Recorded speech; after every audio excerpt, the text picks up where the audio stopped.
Bonjour à tous et bienvenue dans ce nouvel épisode de Podcast Mode d'Emploi. Vous imaginez que c'est un gros job de préparer un podcast et de l'intégrer en plus à tout le reste de votre stratégie de communication. Eh bien, soyez rassurés, il y a des solutions et surtout, le podcast peut aussi générer du contenu pour vos réseaux sociaux, par exemple. Malice.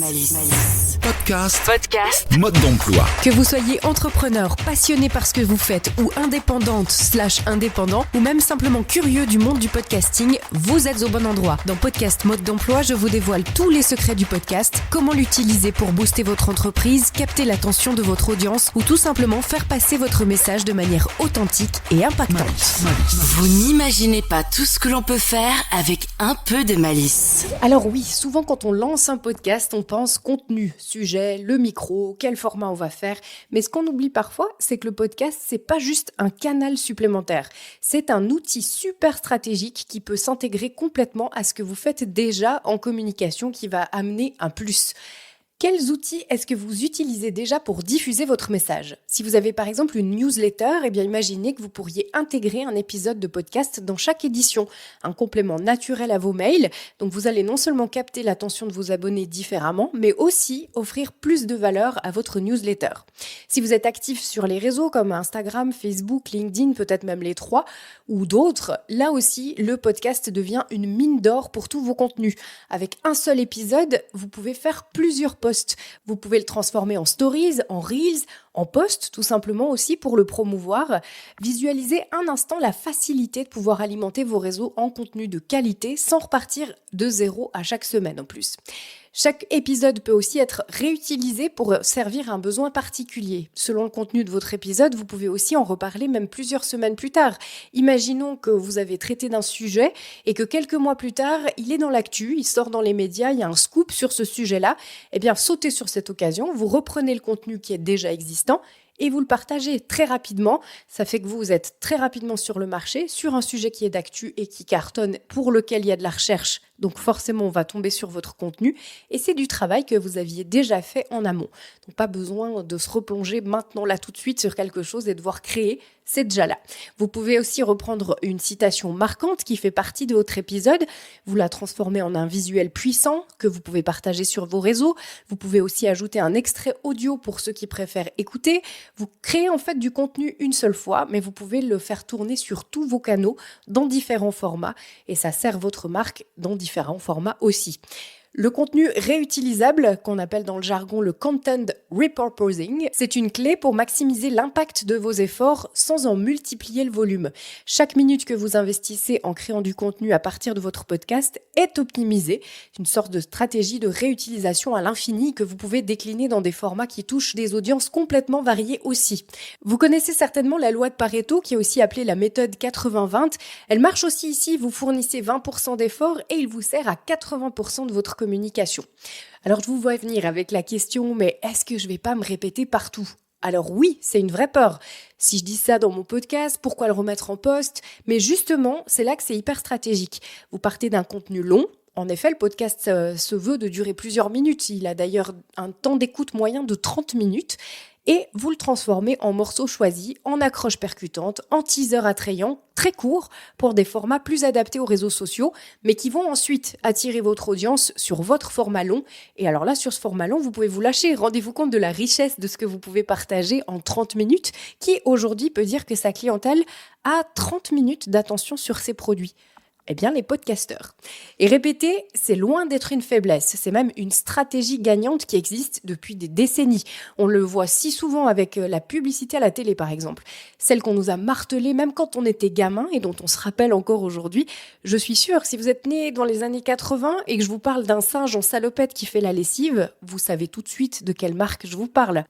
En faisant de la répétition, vous démocratisez tout simplement votre message parce que les gens, ils ne voient pas tout, ils sont pas tout le temps en train de scroller sur les réseaux. Ce que vous avez partagé dans un épisode n'est pas forcément entendu non plus par tous vos abonnés ou tous les auditeurs.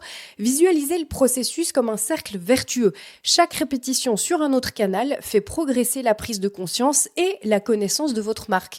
Répéter, c'est marquer l'esprit et ça vous permet de rester présent à l'esprit de vos auditeurs encore et encore.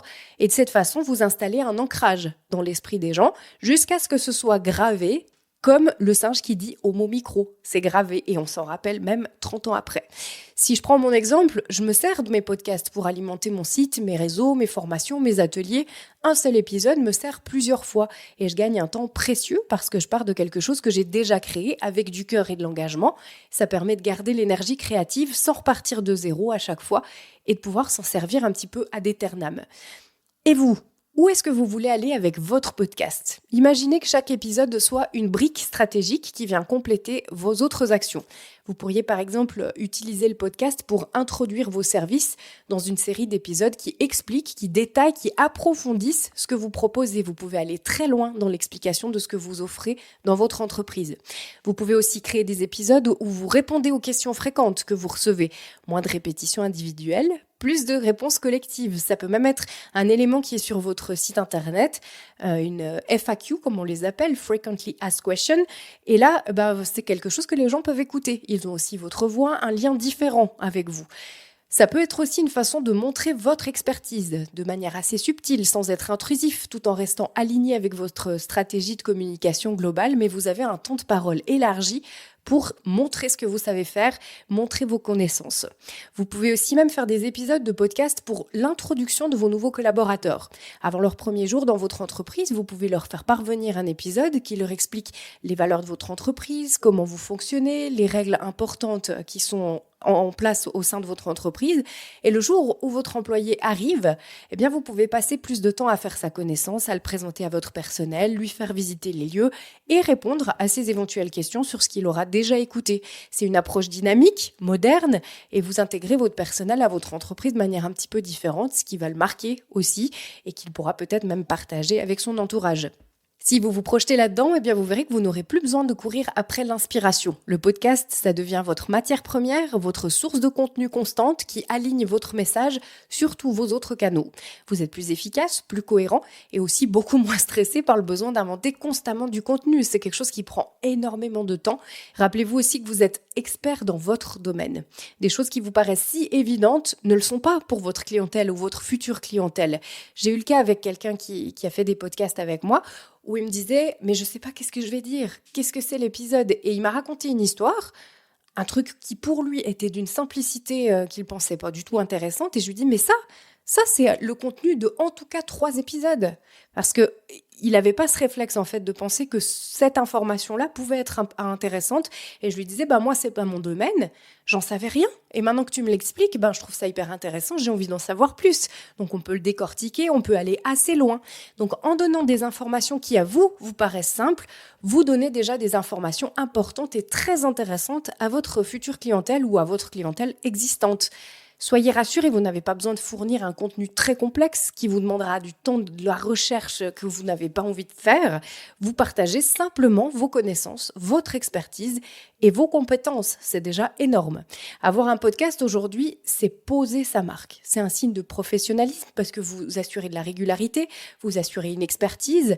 Le podcast, c'est encore un format nouveau en quelque sorte. Oui, il existe depuis assez longtemps, depuis le début des années 2000 dans une forme qui était un petit peu différente à l'époque, mais il était déjà là.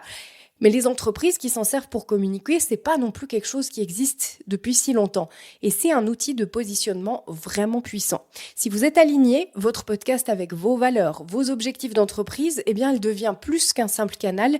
Il devient un véritable levier d'image, une manière de vous distinguer de la concurrence. Imaginez où ça peut vous mener dans les prochains mois, une visibilité accrue, une reconnaissance professionnelle, un flux de prospects qui viennent à vous parce qu'ils vous considèrent comme l'expert dont ils ont besoin, parce que vous l'avez convaincu. Le podcast vous offre ce pouvoir d'influencer, mais à condition d'être aligné, authentique, j'y reviens, avec ce que vous proposez déjà à vos clients, que ce soit au travers de vos services, de vos produits ou même de vos valeurs personnelles. C'est pour ça que j'insiste autant sur ce terme authenticité. Plus vous êtes vrai, plus ça fonctionne. Faut pas essayer d'être quelqu'un que vous n'êtes pas, ça marche pas. Jeter de la poudre aux yeux des gens, ça ne marche pas. Le podcast, c'est votre espace pour montrer votre humanité, démontrer tout ce que vous pouvez apporter à vos clients, que ce soit au niveau professionnel, mais aussi grâce à votre contact, vos valeurs, à qui vous êtes. Quand vous recevez un CV dans votre entreprise aussi, À compétences égales, peut-être ce qui peut faire pencher la balance, c'est la zone intérêt. Vous savez, qu'on met dans nos CV, qu'est-ce qu'on aime faire? On aime voyager, on aime la musique, on aime faire des balades, on aime le cheval. C'est égal. Vous allez peut-être, à compétences égales, utiliser cette partie-là du CV pour choisir la personne que vous allez finalement engager, celle qui a un lien plus émotionnel, plus privé avec vous.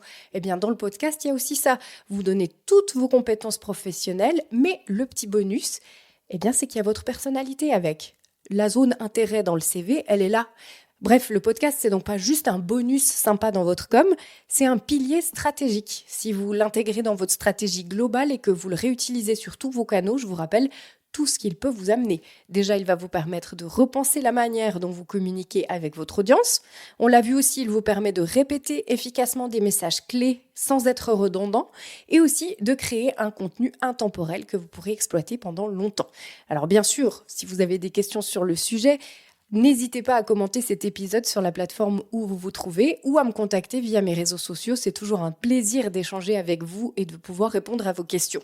Il y a aussi le fait que des fois, on ne se rend pas compte. Vous êtes dans votre domaine, pour vous, ça vous paraît normal, comme je vous l'ai expliqué tout à l'heure avec mon client qui ne voyait pas trop. Et puis en fait, le fait d'avoir quelqu'un de l'extérieur qui vous dit « mais oui, ça c'est une super idée, ça c'est très intéressant », ça vous aide aussi un petit peu à structurer qu'est-ce que vous pourriez utiliser dans les podcasts pour votre communication. Et bien sûr, si cet épisode vous a plu, abonnez-vous, laissez-moi un petit commentaire ou une note, c'est ce qui aide aussi ce podcast à grandir et à toucher plus de monde. S'il y a des questions que vous aimeriez que je traite aussi, vous pouvez tout à fait vous manifester, je suis tout à fait ouverte à l'idée de répondre à vos questions, c'est à ça que ça sert. À très vite dans le prochain épisode. Malice. Vous avez aimé cet épisode? Abonnez-vous à Podcast Mode d'Emploi. Podcast Mode d'Emploi. Et retrouvez-nous chaque semaine pour de nouveaux conseils.